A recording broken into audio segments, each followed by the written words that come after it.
अस्सलाम वालेकुम, आप देख रहे हैं एजेंडा पाकिस्तान। मैं हूं मोहम्मद ज़फ़ीर। आज हम बात करेंगे पीडीएम तहरीक टूट फूट का शिकार हो चुकी है। 8 जमातें रह गई हैं। 11 जमातों का ये इत्तेहाद था और इस इत्तेहाद ने हुकूमत को घर भेजना था। हुकूमत घर नहीं गई, वज़ीर-ए-आज़म घर नहीं गए, असम्बलियों से इस्तीफ़े नहीं दिए गए, लॉन्ग मार्च भी नहीं हुआ। लेकिन अब हम ये देख रहे हैं कि पीडीएम की अपनी जमातों का मार्च आहिस्ता आहिस्ता होता जा रहा है। पाकिस्तान पीपल्स पार्टी, पहले दिन से हम ये कह रहे थे कि सबसे ज़्यादा स्टेक होल्डर ये जमात है और पाकिस्तान पीपल्स पार्टी ने अब चूँकि शोकास नोटिस आने के बाद एएनपी ने अपनी राहें जुदा कर लीं और पाकिस्तान पीपल्स पार्टी भी अपना ड्राफ्ट तैयार कर चुकी है। बड़ा तगड़ा जवाब देने को तैयार है। देखना ये है कि वो क्या जवाब होगा। क्या बाज़ाब्ता अलहदगी इख्तियार करेगी पाकिस्तान पीपल्स पार्टी, या वो इस सेटअप के साथ मिलकर आगे हुकूमत के ख़िलाफ़ जो उनकी कैंपेन थी उसको चलाने में मददगार साबित होगी।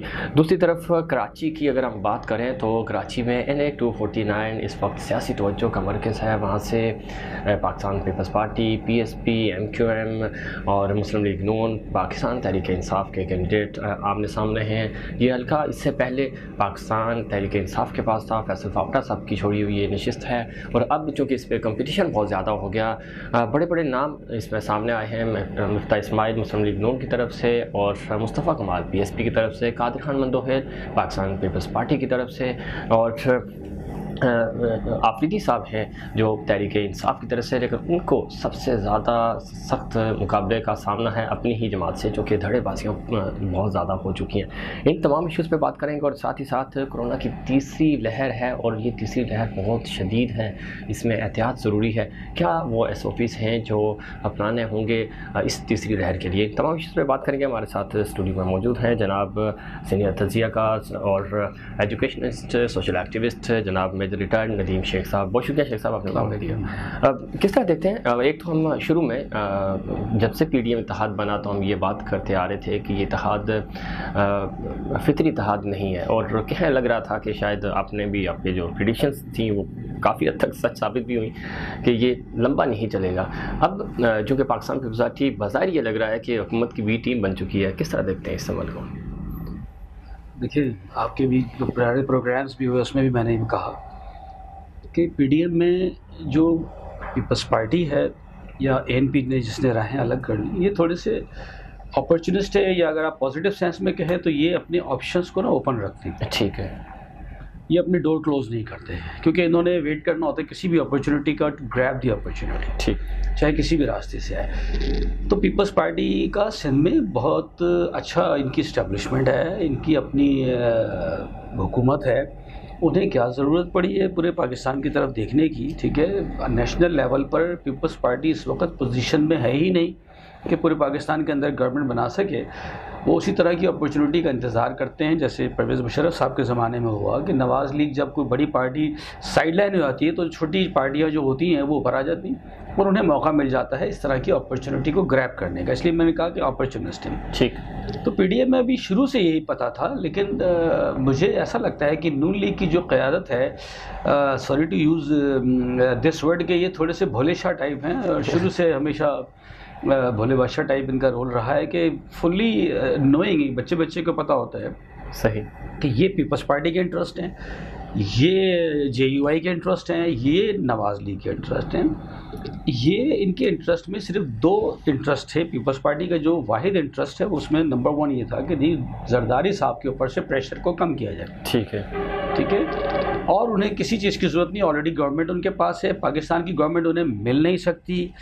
पीडीएम के प्लेटफॉर्म को आपने देखे कि उन्होंने उसको अपना जीने के तौर पर इस्तेमाल किया और गिलानी साहब को इलेक्शन भी जितवा दिया, और साथ ही ये तो शायद चेयरमैन सेनेट ही बन जाते। बिल्कुल, ये तो कोई बीच में और दूसरा पीडीएम की जो इनिशिएटिव था वो इनिशिएटिव भी पाकिस्तान पीपल्स पार्टी का था, यानी आइडिया जो फार्मूला था वो इन्हीं का था कि पीडीएम इत्तेहाद बनाना चाहिए, और उसका सबसे ज़्यादा फ़ायदा भी पाकिस्तान पीपल्स पार्टी ने उठाया। देखिए, बिल्कुल वो, क्योंकि आपने देखा है कि उनका मकसद यही होता है कि वो कभी दरवाजे बंद नहीं करते, ठीक। मैंने बताया कि वो अपने उन दरवाजे सारे खुले रखते हैं कि कहीं से भी कोई अपॉर्चुनिटी की चिड़िया दाखिल हो, सोने की चिड़िया दाखिल हो, उसे ग्रैब करें।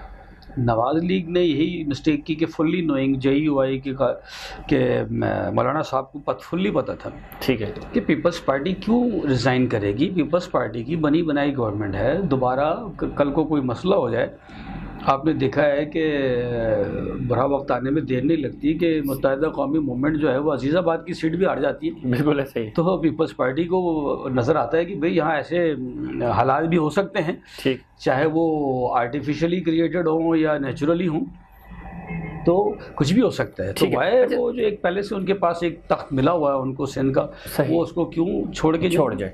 अच्छा, एक नैरेटिव ये बिल्ड हो रहा है मेरे साहब कि नेशनल असेंबली में अगर हम देखें मुस्लिम लीग नून की अक्सरियत है और अपोजिशन लीडर भी शहबाज शरीफ हैं, ज़ाहिर है उनकी अक्सरियत है और तमाम जमातों ने उस वक्त मुत्तफ़िका तौर पे इनको अपोजिशन लीडर मुंतखब भी करवाया।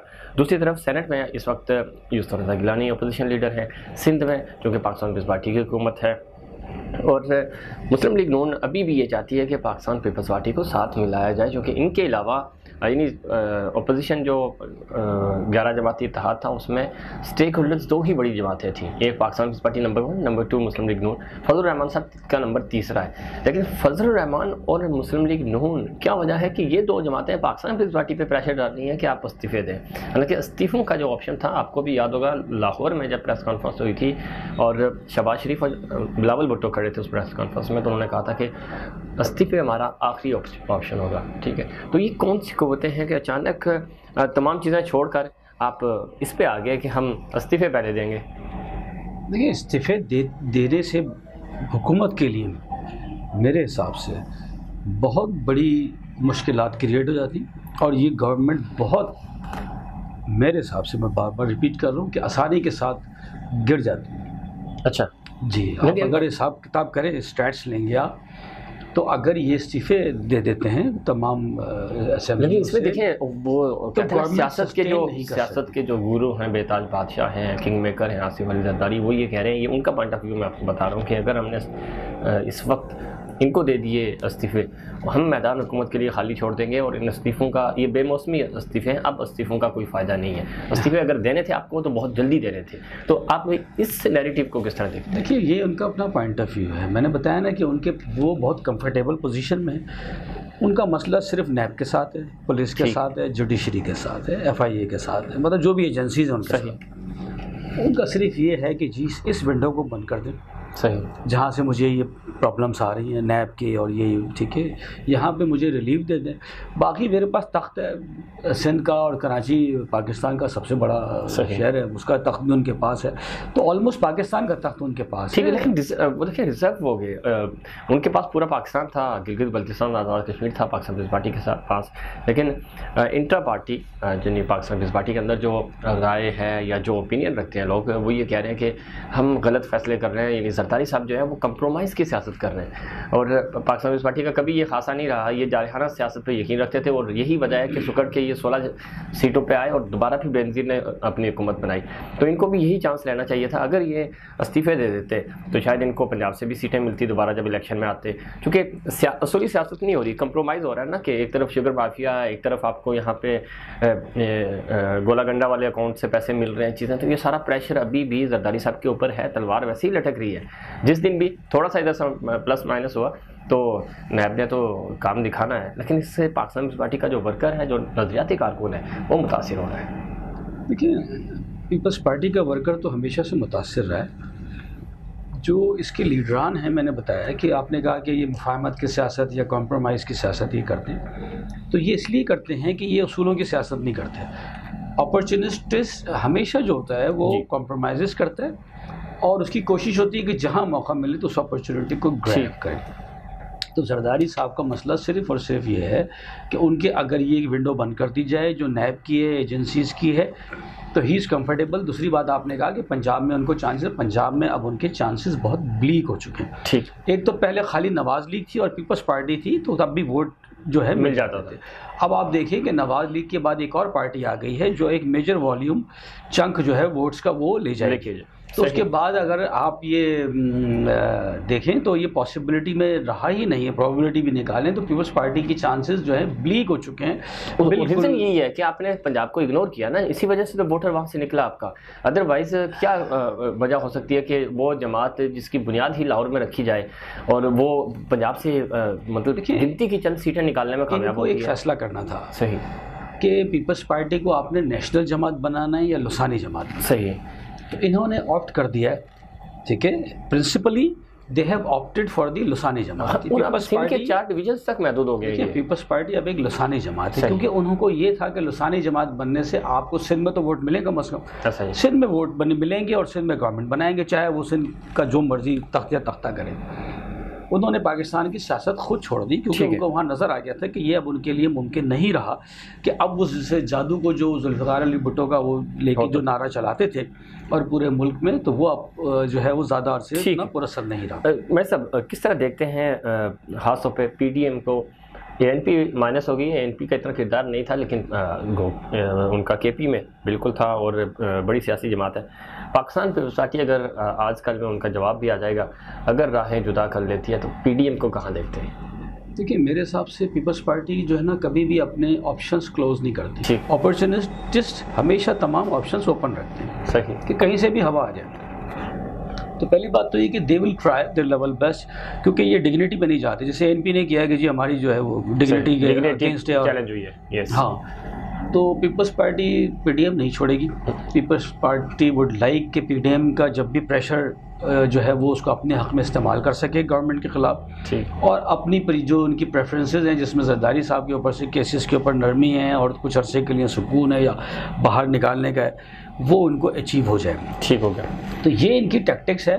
बाकी नवाज़ लीग की भी देखिए प्रायोरिटी 1 यही है कि गवर्नमेंट फ़िलहाल उनको रिलीफ दे और अपनी गवर्नमेंट पूरी करे। तो इमरान खान साहब इस मैच को ड्रॉ करने जा रहे हैं, ये मैं आपको आज बता देता हूँ। अच्छा। ठीक है, PTI की गवर्नमेंट कहीं नहीं जा रही। PTI की गवर्नमेंट को अगर ख़तरा है तो अपने अंदर से ख़तरा है, बैड गवर्नेंस से। ठीक है, बैड गवर्नेंस खैर इनकी इतनी नहीं है, मैं समझता हूँ। बैड गवर्नेंस का इनके ऊपर अभी तक चार्ज नहीं लगा है। सही। चार्ज लगा अगर ये है तो कि ये है कि ये अभी तक चीज़ों को कंट्रोल में नहीं ला सके। ठीक। जिसमें नंबर 1 महंगाई है, बेरोज़गारी है। बाकी इनकी जो भी स्ट्रेटजी है वो पॉजिटिव वे में है, ठीक है, नेक नियत है, कोशिश कर रहे हैं, बट इनके पास टीम अच्छी नहीं है, बॉलर अच्छे नहीं है, बैट्समैन अच्छे नहीं है। ठीक है, तो थोड़ा सा इनको ये इशू आ रहा है, टाइम लग रहा है। अच्छा, हम NA-249 की तरफ आएंगे, लेकिन उससे पहले PDM पे आखिरी पॉइंट कि PDM इत्तेहाद हुकूमत पे भी तो प्रेशर डालने में कामयाब नहीं रहा, सिवाय जरदारी साहब का जो सेनेट इंतखाबात हुए वो वाहिद इंतखाबात थे जहाँ पे हमने देखा कि हुकूमत पे प्रेशर बिल्ड हुआ, जोड़ तोड़ हुआ, वज़ीर-ए-आज़म को 1-to-1 MNAs के साथ मीटिंग्स करना पड़ी। उससे पहले इनके जुलूस थे, जलसे थे, आपने भी देखे, आपने भी कवर किए, लेकिन कोई प्रेशर हुकूमत पे बिल्ड नहीं हो सका। अब इनके पास क्या टास्क होगा? फिर यूटर्न्स इन्होंने खुद लिए कि हम सेनेट में नहीं जाएंगे, हम इस असेंबली को नहीं मानते, हम इमरान खान को नहीं मानते, लेकिन 1 by 1 ये सब फैसले जो है इन्होंने वापस लिए और इस इंतखाबात में भी गए। इस पूरे अगर हम ड्यूरेशन को देखें तो किसी भी जगह हमें प्रेशर हुकूमत पे पड़ता हुआ नज़र नहीं आया सिवाय सेनेट के। देखिए, प्रेशर ये भी जो सेनेट का प्रेशर था वो यही था कि जी अपने अपनी मर्ज़ी की फील्डिंग पोजीशंस को ग्रैब करना था। ठीक, कि जी हम बैटिंग करें या ये हम फील्डिंग करें किस जगह के ऊपर। तो ये जो इम्पोर्टेंट पोजीशंस होती हैं ये इन्होंने घेरने की कोशिश की, जिसमें चेयरमैन सेनेट की थी। सही। ताकि गवर्नमेंट को वहाँ से ब्लॉक किया जाए और उसके जो भी वो रूलिंग्स वहाँ से अगर कोई पास होने की कोशिश हो तो उसके अंदर जो है वो रोड़े अटकाए जाएँ, फ्रिक्शन क्रिएट की जाए। तो वो बहरहाल वो चेयरमैन सेनेट तो नहीं ग्रैब कर सके, लेकिन उससे लोअर पे वो आ गया कि अभी इस इख्तिलाफ वो भी अभी ख़तरे में है। बाकी इवन चेयरमैन सेनेट की सीट भी अभी ख़तरे में है, क्योंकि अभी उस पर वो आगे इंट्रा कोर्ट अपील उन्होंने इस्लामाबाद हाई कोर्ट में कर दी और वो आगे जाएगी। तो देखिए, मसला ये कि गवर्नमेंट पे प्रेशर इस तरह तो आएगा कुछ पोजीशंस के लिए, लेकिन गवर्नमेंट बिल्कुल सेफ़ एंड साउंड चल रही है इस वक्त। गवर्नमेंट को सिर्फ ख़तरा है इनसाइड से, जो मैं कह रहा हूँ इनसाइड से मतलब ये कि आज आपको पता है ज़ोराना भी हो रहा है। बिल्कुल ठीक है, तो जो इनसाइड से ख़तरा है उसमें यह है कि जहांगीर तरीन साहब को बिल्कुल दीवार से लगाया गया, उसमें कोई शक नहीं है और वो नज़र आ रहा है कि ये एक ज़्यादती है। एक आदमी जो 2nd नंबर पोजीशन पे आपके साथ था सब जगह, उससे एक और इम्प्रेशन क्रिएट हो रहा है जो आवाम में और ये सोशल मीडिया पे चल रहा है कि इमरान खान साहब किसी भी शख्स को यूज़ करके टिश्यू की तरह उसको फेंक सकते हैं। ठीक है, अब जहांगीर तरीन साहब का आपने नाम ले लिया तो इस पर भी थोड़ी सी गुफ्तगू कर लेते हैं। कहा यह जा रहा है कि जहांगीर, दो तरह के नैरेटिव इस वक्त बिल्ड हो रहे हैं। एक तो ये है कि शायद जहांगीर खान तरीन के ख़िलाफ़ जो केसेस बने हैं उनकी कंपनीज़ के ख़िलाफ़ बेसिकली, तो 2-3 में वो चूँकि नैब एक्शन लेगा, फिर वो अदालत में जाएंगे, अदालत से उनको बरी कर दिया जाएगा और उसके बाद क्लीन चिट देने के बाद जहांगीर तरीन अगले 6 महीने के अंदर अंदर आपको मेजर पोजीशंस पे, खुद तो वो ज़ाहिर है किसी पोजीशन पे नहीं होंगे, लेकिन जिस तरह हुकूमत बनाने में वो साथ साथ इमरान खान साहब के बैठते थे, कैबिनेट्स में बैठते थे, इंपॉर्टेंट जो मीटिंग्स थी उनको लीड करते थे, तो वो आपको लीड करते हुए नज़र आएंगे, नंबर 1। नंबर 2, जो दूसरा बयानिया ये बिल्ड हो रहा है कि शायद इनका भी वो मक्खू ठपिया जाएगा, वो जो पंजाबी में कहते हैं ना कि इनको साइड लाइन किया जा रहा है। तो आपको क्या लगता है, आप किसके ज़्यादा करीब? देखिए, पहला ऑप्शन तो पॉसिबल नहीं है। वो बात वही है कि बात निकली तो बहुत दूर तक जाएगी, तो बात बहुत दूर तक जा चुकी है। अच्छा, उसमें बहुत सारे लोग एक्सपोज हो चुके हैं इस समझ, चाहे ये आप कह लें कि ये प्री प्लान्ड है या जो भी है। फिर उसमें जो ह्यूमिलिएशन कॉज हुई है, खाली जहांगीर तरीन साहब नहीं, उनका बेटे को भी, जब औलाद के ऊपर प्रेशर इस तरह से आ जाए किसी शख्स का, तो वो बहुत ज़्यादा उसके मैग्नीफाई हो जाता है। आदमी कहता है कि मेरे साथ हो जाए बट औलाद के साथ, ठीक। तो उनका बेटा भी उसके अंदर रगड़ा गया है, ठीक है, FIR कटी है, चाहे वो प्लान्ड हो जो भी हो, ऐसा हो नहीं सकता, ठीक है, कि कीचड़ भी आप अपने ऊपर डाल लें और उसके बाद नहा के वापस आ जाएं कि यार हमने ये झूठ मूठ करना कीचड़ लगाया था। कीचड़ तो लगाया आपके ऊपर और वो गवर्नमेंट ने लगाया है। गवर्नमेंट को आप ये कह सकते हैं कि जी गवर्नमेंट अब अपने आप को जो है वो साबित करने की कोशिश कर रही है कि बहुत पायस हैं और बहुत नेक हैं, और वो जो है ना अक्रॉस द बोर्ड जो है वो ये सारा एहसाब। लेकिन इसमें जो इनकी जहांगीर तरीन की जो कंपनीज हैं वो इन्वॉल्व तो है ना, ये तो फैक्ट है। इसमें तो कोई ये तो कोर्ट डिसाइड करेगी डेफिनेटली। देखिए, जहाँ इतनी बड़ी बड़ी कंपनीज होती है ना, तो छोटे मोटे इश्यूज आते हैं उस तरह के कंट्री के अंदर, जैसे पाकिस्तान है जहाँ बहुत सारी चीज़ें कानून के मुताबिक नहीं होती, सही, और कानून के बगैर भी कुछ चीज़ें इस तरह से होती हैं जो थोड़ी बहुत कंपनियां अख्तियार करती हैं। डेफिनेटली इस तरह आप किसी भी कंपनी को लेंगे उसमें, या किसी भी ऑफिसर को, आप ब्यूरोक्रेट को लेंगे, उसकी कोई ना कोई ऐसी चीज़ ज़रूर आ जाएगी जिस पे आप उसको सजा दे सकते हो या कानून की जद में आ जाते हैं। तो अभी जहांगीर तरीन साहब का यही मसला बना हुआ है कि जहांगीर तरीन साहब बिल्कुल एंटी हो चुके हैं। गवर्नमेंट अगर उनको चाहती तो तरीके से उनको इस्तेमाल नहीं, अगर वो अक्रॉस दी बोर्ड एहतसाब की बात भी करती तो ये एहतसाब तरीके से भी हो सकता था। इंस्टेड के जी पुराने केसेस भी निकाल रहे हैं, FIA भी खाली एक बंदे को देख रही है, ठीक है, तो ये थोड़ा सा गलत नजर आ रहा है। सारी बिल्कुल सही कह रहे हैं। और आजम खान के लिए कहा जा रहा है कि वो इमरान खान से जो उनके करीबी साथी हैं वो एक एक करके दूर करते जा रहे हैं, और इस पर कल इजलास भी हुआ और देखते हैं कि क्या इमरान खान साहब को इस पर रिव्यू पॉलिसी उनकी आती है। मेरे साहब NA-249 आपके बड़े करीबी दोस्त, हमारे दोस्त मंदुखेल भी मैदान में है, मुस्तफ़ा कमाल साहब भी मैदान में है, मिफ्ता इस्माइल साहब भी और आफरीदी साहब भी, 4 लोग हैं। और चूँकि ये फैसल बावडर ने ये नशिस्त छोड़ी थी, उस पर भी बड़ा कंट्रोवर्शियल था कि भाई ये वोट्स पड़े भी हैं उनको, यानी बड़े कोई चंद 100 वोटों के फ़र्क से फैसल बावडा जीते थे। शहबाज शरीफ उस सीट को जीत रहे थे, मुस्लिम लीग नून ये क्लेम कर रही थी। अब चूँकि मुकाबला जब ओपन हो गया, ज़िमनी इंतखाबात हैं, तो ज़िमनी थोड़े से डिफरेंट हो जाते हैं। इसमें मुस्तफ़ा कमाल हैवी वेट आ गए हैं, मिफ्ता इस्माइल हैं, कादिर खान मंदोखेल हैं, पख्तून कम्युनिटी वहाँ पे ज़्यादा है। आपको क्या लगता है कि कुछ इस इलेक्शन में कुछ सरप्राइज़ मिलेगा?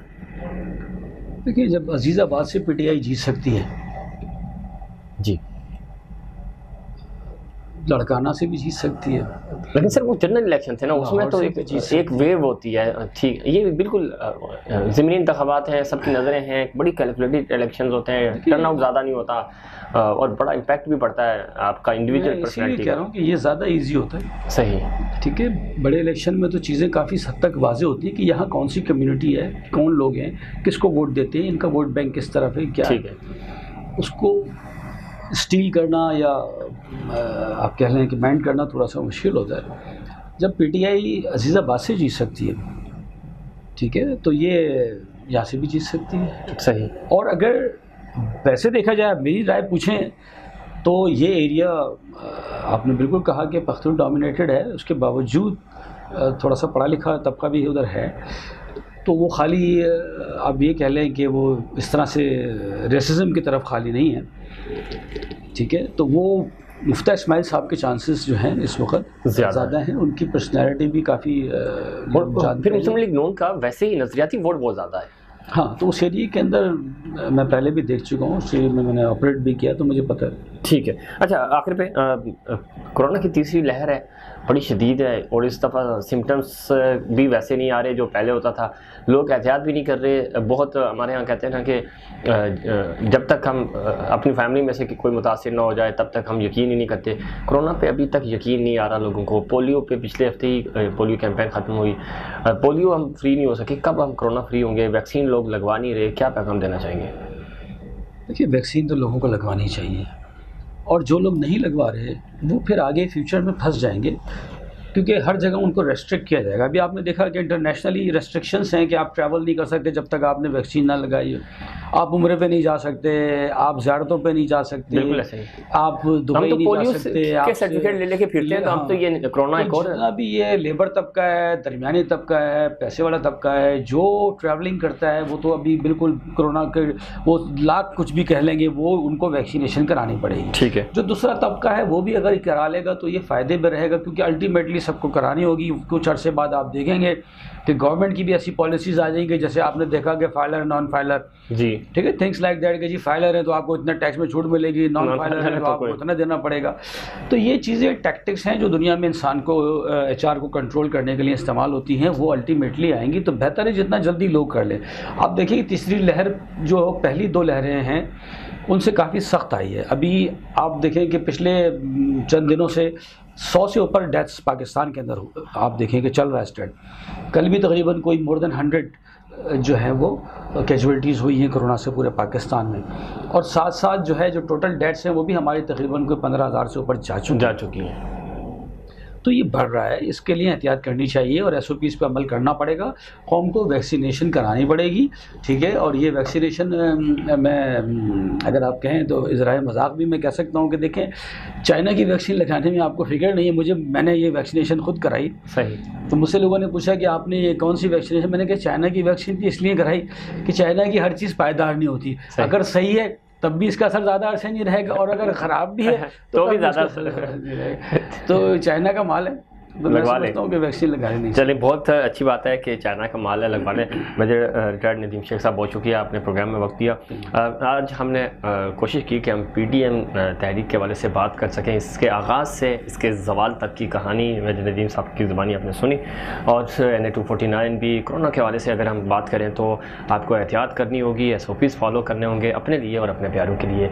नाज़रीन, ये था हमारा आज का प्रोग्राम। उम्मीद करता हूँ दीगर प्रोग्राम्स की तरह आज का प्रोग्राम भी आपको पसंद आया होगा। मुझे और एजेंडा पाकिस्तान की पूरी टीम को दीजिए इजाज़त। अल्लाह निगहबान।